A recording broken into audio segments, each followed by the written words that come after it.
bienvenue dans cette nouvelle vidéo. Alors aujourd'hui on se retrouve pour faire tous les trucs que je reporte depuis des jours, des semaines et encore plein d'autres trucs que je refuse de faire ou du moins dont j'ai la flemme. En plus du fait d'avoir rangé mon appartement et il faut que j'avance et j'ai envie de tout réorganiser. Et comme c'est une vidéo que je voulais faire, ben en fait je me suis dit autant rempoter tout ce que j'ai à rempoter, replanter tout ce que j'ai à planter, comme ça c'est fait et puis on le fait ensemble. Ça nous fait un petit peu de contenu et de divertissement.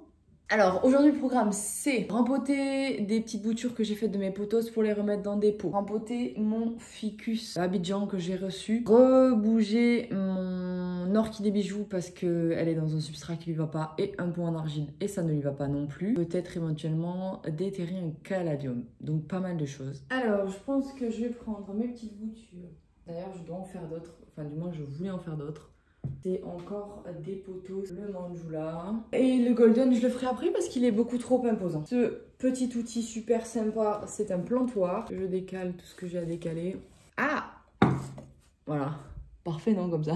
On va commencer par le manjula.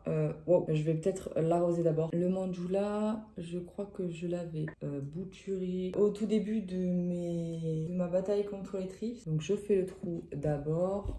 Oh punaise, j'en ai fait deux! Trop bien. Concentration au max pour démêler les spaghettis. Super. Alors, et maintenant, on va mettre la première. Je vais l'enrouler un petit peu. Allez, je vais pas plus forcer. En voilà une. J'aime bien parce que c'était une bouture unique à la base que j'ai trouvée et j'en fais plein de bébés. Et le manjula, c'est apparemment une des variétés de potos qui est un peu plus compliquée à faire pousser. C'est un peu longué, quoi, ce genre de technique. Allez, le manjula, c'est fait. Après, on avait, je crois qu'on l'appelle le Silver Anne, celui-là. Je suis pas vraiment sûre de son petit blaze. Lui, je l'ai coupé. Mon Dieu. Je pense que je vais le rebouturer encore parce qu'il effile de ouf. S'étiole. C'est pas ça, effiler. Ok, vous voyez? Il est très lent comme ça, mais en fait, il n'est pas très fourni. Ici, je vais le laisser comme ça. Mais par contre, ici, c'est pas possible. C'est la tige la plus longue et la moins épaisse. Je l'ai fait. Oh là là, faut que j'arrête de réfléchir quand je fais ça.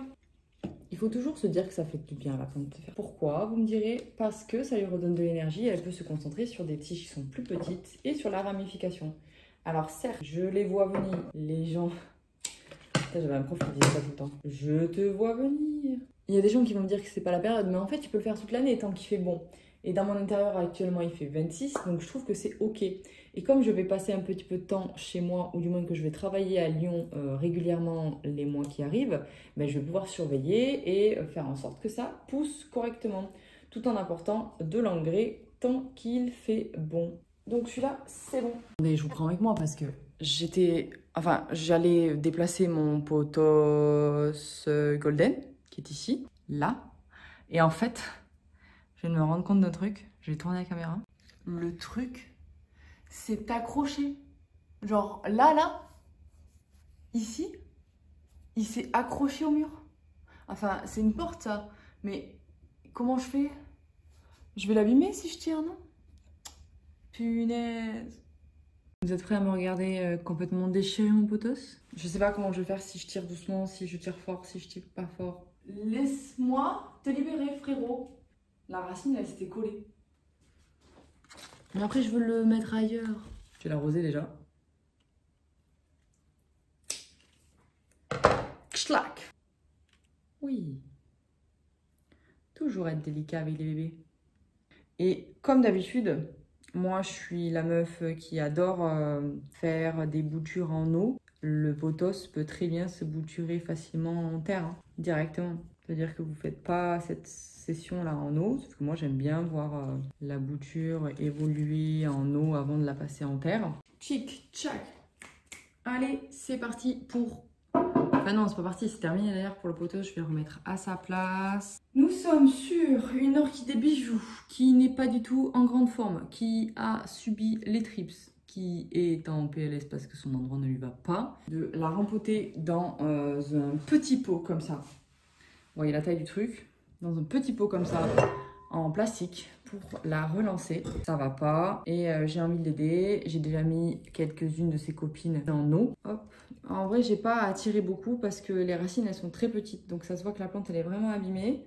Du coup, ici nous avons un petit bout d'orchidée avec des tiges qui sont très sèches. Je vous en avais parlé dans mes derniers favoris du mois. C'était le livre de Romain Orchid et je vous disais qu'il y avait justement un petit moment où il explique comment chouchouter les orchidées bijoux et que je m'étais rendu compte que je faisais pas du tout correctement. 75% de bon terreau, 25% d'éléments drainants. Perlite, vermiculite, oubli d'argile, pouzzolane. Allez, il me reste un petit peu de terreau plantes vertes et spécial rempotage d'ailleurs. De fertiligène, donc je vais l'utiliser à bon escient immédiatement. Qu'est-ce qu'on avait dit qu'on faisait? Ah oui, il faut que je rempote mon ficus Abidjan, mais ça on va se retrouver par terre pour le faire. C'est celui-ci l'Abidjan. Bon, je pense que ceux qui aiment les ficus, ils savent déjà comment il est. Un peu prune, j'ai envie de dire, ou Bordeaux. Ça dépend. Moi je l'aime bien parce qu'il est très sombre. Dans quoi je vais le rempoter? Trop petit ça. Et ça m'a l'air pas mal. Bah, pendant que je fais ça, on pourrait parler de la rentrée et de comment s'est passée votre rentrée. Ça m'intéresse assez parce que je trouve que c'est un peu une année charnière, on va dire. Parce que on vient de passer une année avec l'année dernière qui était un peu chelou avec tout ce qui était Covid.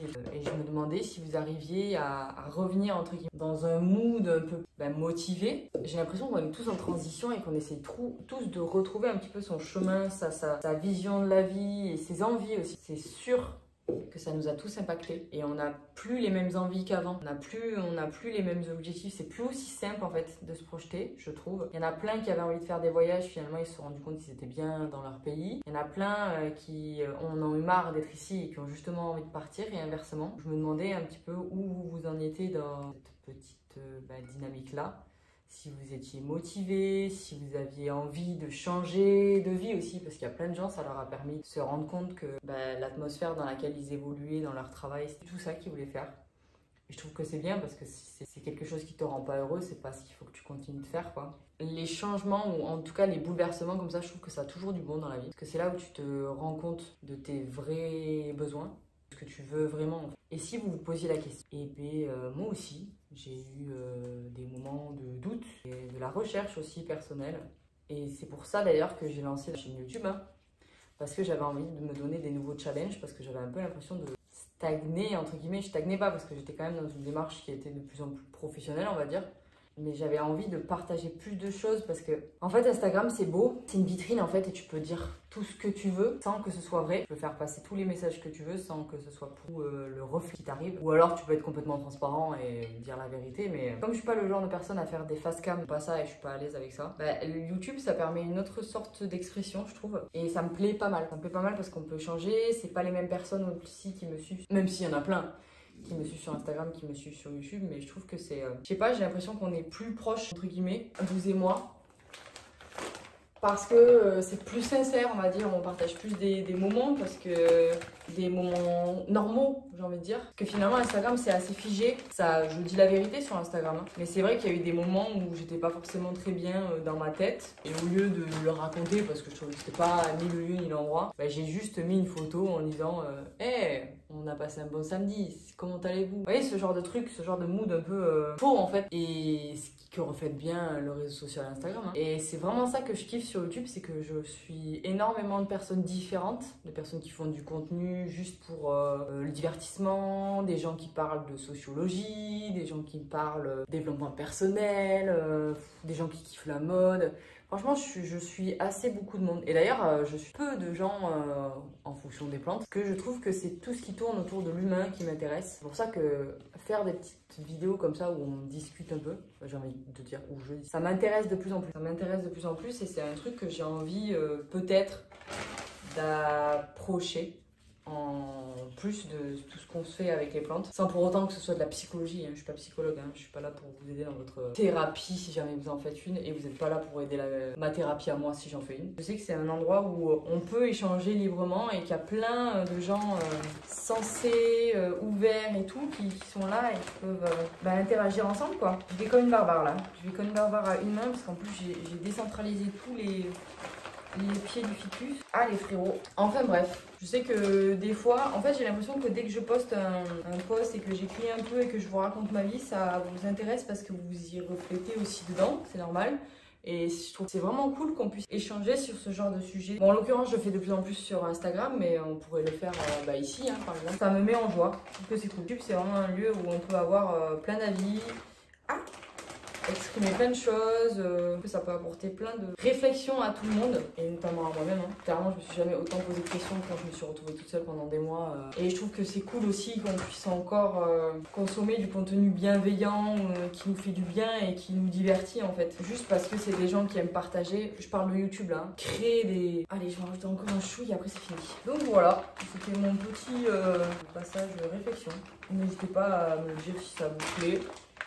Que j'aime bien, comme ça qu'on puisse discuter ou du moins écouter quelqu'un parler, ça nous fait aussi se rendre compte de ses propres réflexions à nous, ses propres introspections. J'essaye de faire consommer ce que j'aime consommer comme divertissement ou échange et ça me fait du bien à moi et je pense que ça peut vous faire que du bien à vous. J'arrête de tergiverser, je suis sur la fin du rempotage du ficus. Regardez comme il est beau maintenant. Bon, il était déjà beau, mais là, il est encore plus beau quand il est rempoté. Vous voyez pas ce qu'il y a là, mais je vais vous montrer. Bon, et comme je change toujours d'avis, j'ai rempoté... J'ai finalement laissé mes caladiums dans ce petit pot. Du moins, ceux qu'il y avait dans ce petit pot. Ici, j'ai rempoté mes Amioculcas Raven, mon Kerko, Maranta Kerko Variegata, Philodendron Brésil, Philo Pink Princess et un petit Zamio Raven encore. Donc en fait j'ai fini, du moins j'ai rempoté toutes mes boutures parce que j'en avais marre de les voir là. Sachant qu'il y en a qui sont pas encore prêtes. Je vais les changer de spot parce que là en fait je les oublie. Mais au moins j'ai rempoté tous mes bébés et je vais les mettre dans un spot où je pourrai les surveiller. J'espère que ça va fonctionner. Courage!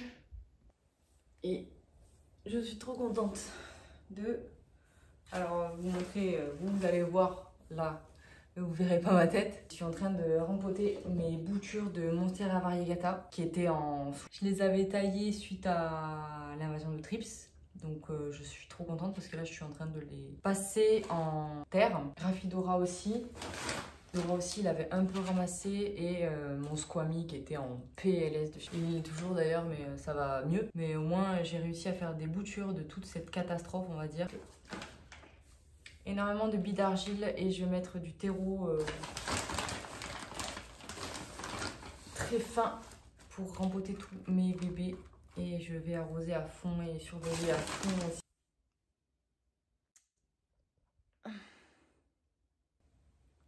Voilà. Et en plus, j'ai mis des jolies chaussettes petit chat de Coucou Suzette et je suis en train de les pourrir avec la terre.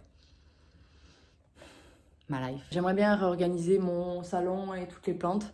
Mais d'abord, je veux nettoyer et tout préparer. Comme ça, je vous fais cette petite vidéo par la suite, si j'ai un peu la foi, ou sinon je la ferai demain. Et puis voilà. N'hésitez pas à me laisser un petit commentaire si ce genre de contenu vous plaît. Je vous remercie encore pour votre fidélité. On est de plus en plus sur cette chaîne YouTube et ça me fait super plaisir. C'est vraiment cool. Vous pouvez pas vous rendre compte à quel point c'est du temps et du travail aussi de faire ce genre de vidéos en général où tous les gens qui sont sur YouTube savent le travail que c'est, l'investissement que c'est aussi. Et là j'arrive à en faire une toutes les semaines et je trouve que c'est cool, c'est un bon rythme et ça me fait plaisir de vous lire tous vos retours en fait toutes les semaines. J'espère que ça va continuer d'augmenter et qu'on va continuer à faire plein de jolies choses ensemble. Encore un grand merci et puis je vous dis à la prochaine pour une nouvelle vidéo.